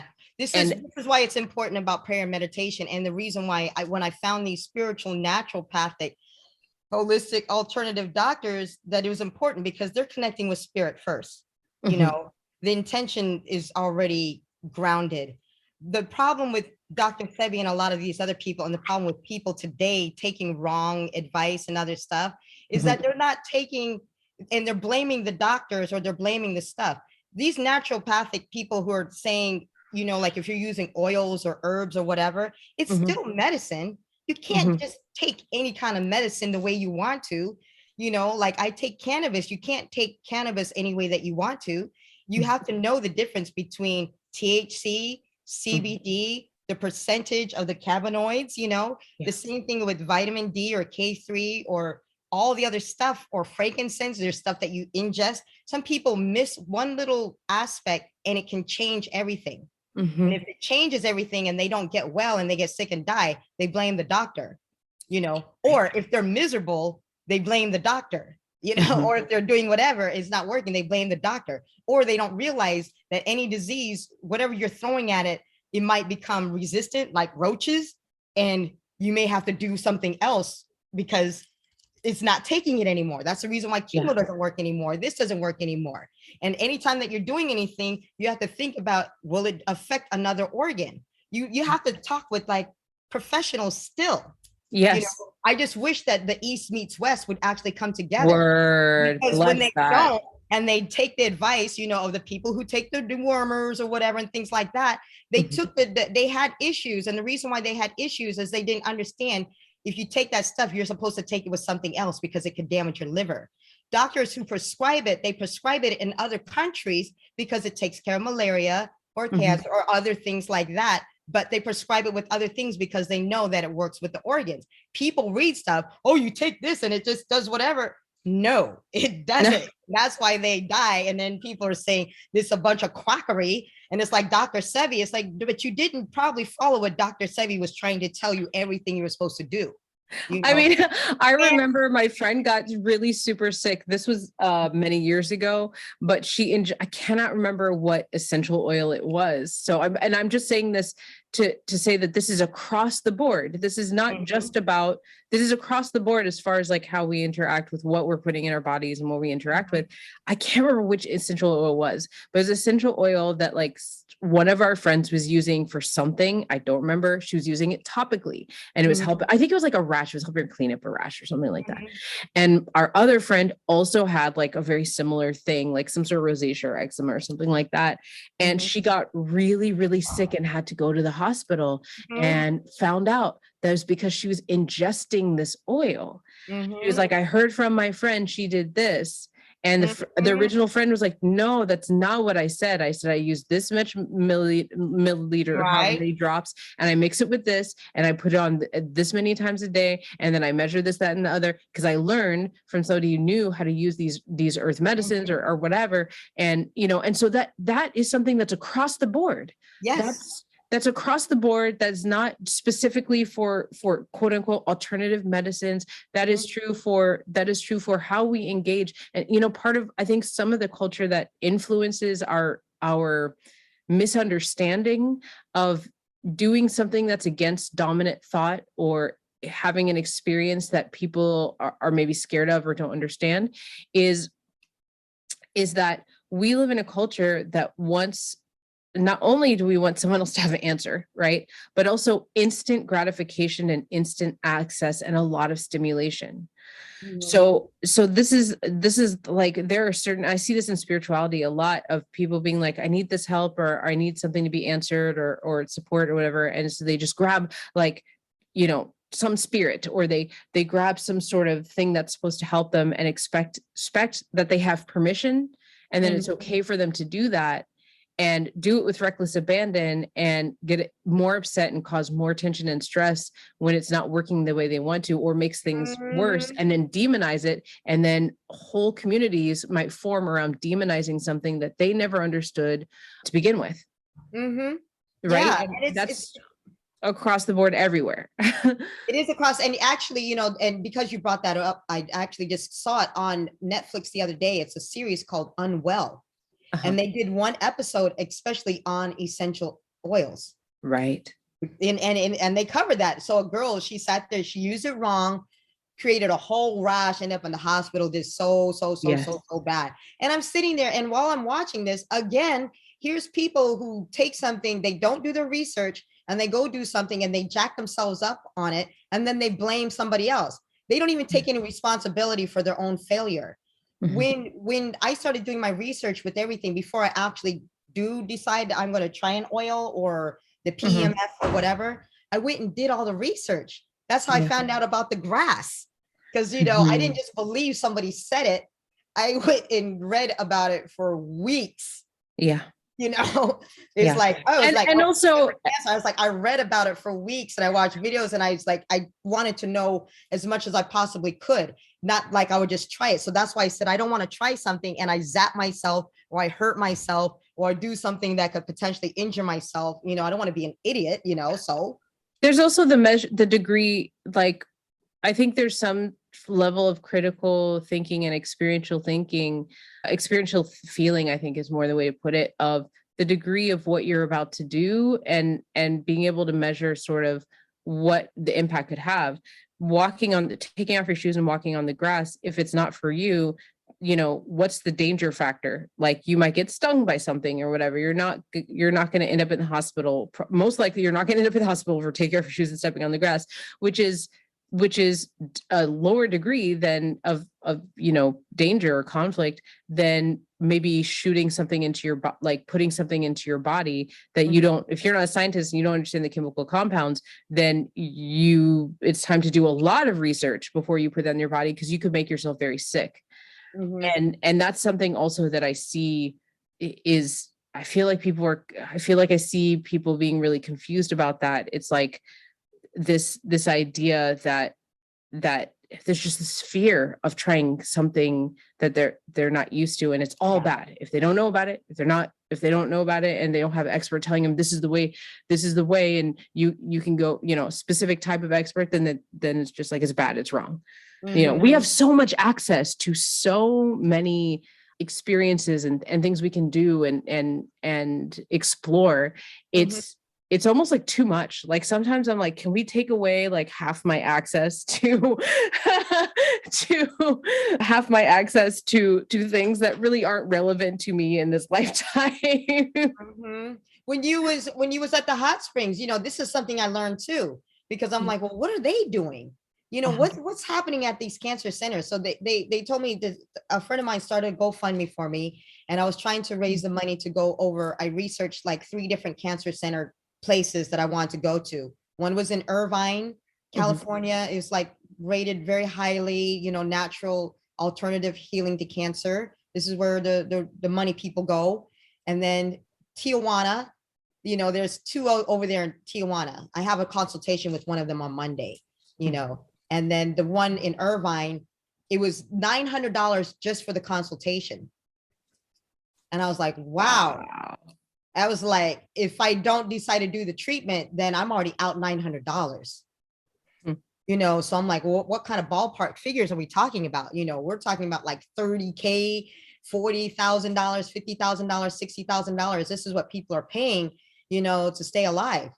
I'm like, wow. So with the GoFundMe, I'm like, all right, well, I don't have all the funds yet. Well, what can I do in the meantime while I'm still raising the money? So my GoFundMe is still up. And I was like, well, what are they doing over there? So I started researching. On like, what do they have in these centers? What are they doing? Vitamin C IV therapy, hydrobaric chamber, hydrotherapy, red light infrared therapy, sauna, pulse magnetic, all those different things. That's how I started fighting. I was like, oh, really? So when I started Googling these medical devices, somebody actually came and said, I've got this machine. They only have it in cancer centers and it's the only one around. And I couldn't wait because I was so bad, but it's going to take care of your stuff. I'm like, I don't really believe you, but I don't know. I'll try it anyway, but then it made me think about it. Well, what else are they doing? Maybe I can buy a machine or something or do whatever that I can do while I'm waiting, and I can try these treatments at home. So yeah, I was like, sauna. I'm like, biomass, sauna. I said, what's this infrared? And then it just dawned on me, all of these treatments was something that I used to do with my girlfriends anyway. Was go to the Korean spa. Oh yeah, I remember the front door. Listeners, anybody tuning in case you didn't know, here's a huge woke wisdom. I will tell you, if you ain't got the 30K to go to these centers to do whatever, I will tell you the cheap place that you can go and do the same thing. Some of the services they offer. The Korean spa. Number 1, I'll tell you why, the infrared. I remember that they had jade rooms, infrared. Right. You have the jade room, mineral you have mud, the salt room, you have the mud room. Each one of those things, whether it's earth, fire, water, stone, is like a property. It removes the toxins out. the heavy metal toxins out of your body. So when you sweat, you got to make sure you wipe off the sweat, or else you're going to put the toxins right in your body. But that's the whole reason why they go in detox.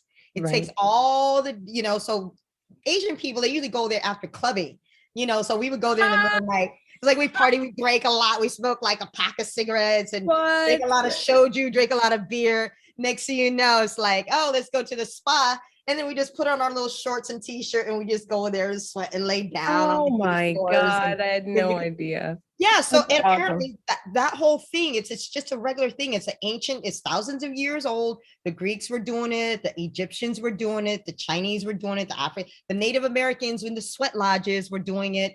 It's so apparently you can just sweat your cancer away if you do it a couple times a week but like I said, they do a lot of different things. So a couple times a week, the sweating, the detox takes out the heavy metals and stuff.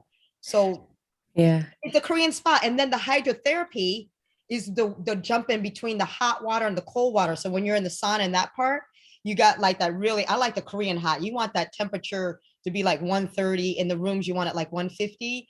You get in there, you're boiling, you're sweating, stay in there as long as you possibly can, and then get out and then jump in that ice cold water. Yeah.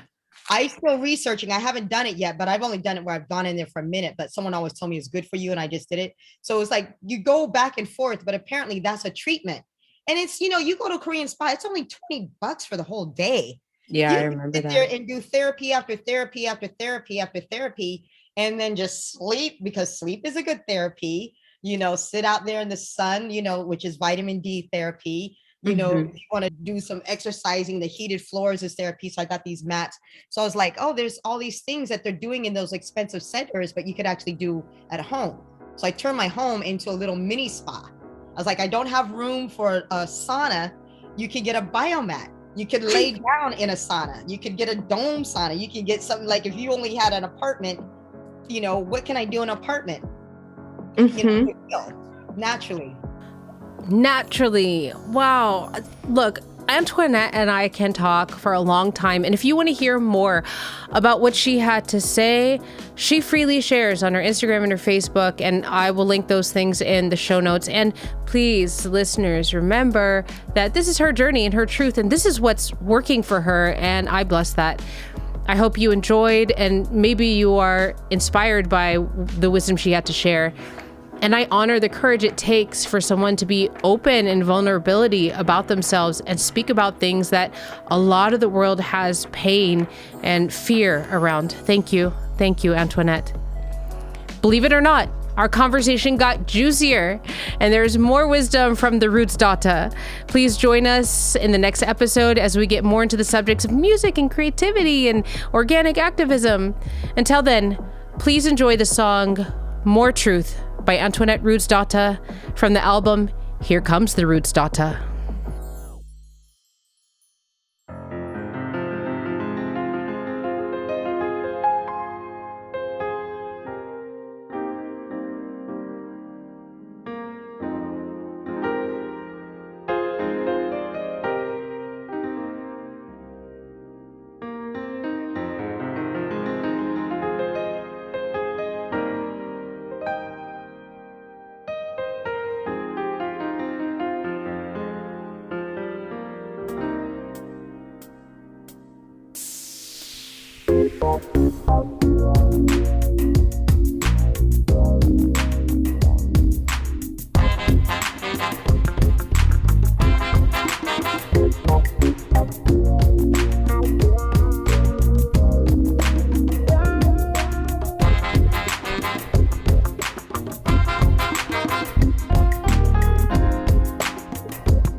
The original and healthy beats for this podcast were created by Quincy Davis.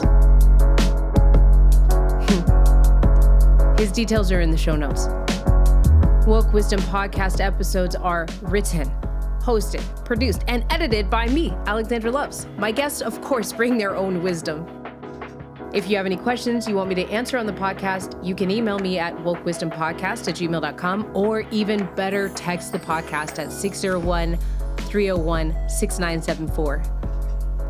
I would be so grateful if you helped me share these messages far and wide by boosting the podcast with good reviews on Apple Podcasts, or by sharing the episodes with friends and groups and families on social media. That would be so awesome. It just takes a few moments and a few clicks. Click, click, click, click, click, clickety, click. Be blessed, and I'll see you next week. Oh, one more thing. They told me I needed a disclaimer, so cue the music. Let's do this. The information in all podcast episodes and corresponding materials of the Woke Wisdom Podcast with Alexandra Loves are provided for general, informational, and explorative purposes only. It is not professional advice.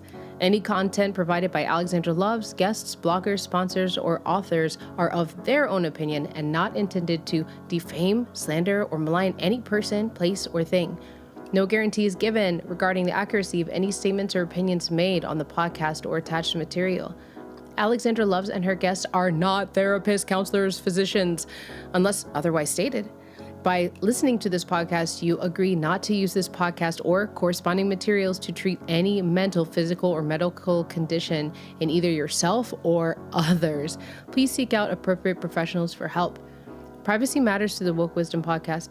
People, places, and scenarios mentioned in the podcast may be changed to protect confidentiality. Through this podcast and corresponding materials, you're able to link to other websites which are not under the control of this podcast or Alexandra Loves. The inclusion of any links does not necessarily imply a recommendation or endorse the views expressed within them. In no event is the Woke Wisdom Podcast or Alexandra Loves liable for any loss or damage, including without limitation, indirect or consequential loss or damage, or any loss and damage whatsoever arising from your interaction with this podcast or corresponding materials. This podcast and all corresponding materials should not be used in any legal capacity whatsoever. This podcast and all corresponding material is owned and copyrighted by Alexandra Loves. You are welcome to download and play the podcast and share with others for personal use. Please acknowledge the Woke Wisdom Podcast with Alexandra Loves as the source of the material. You may not, except without our express written permission, distribute or commercially exploit the content. Email wokewisdompodcast@alexandraloves.com to attain written permission.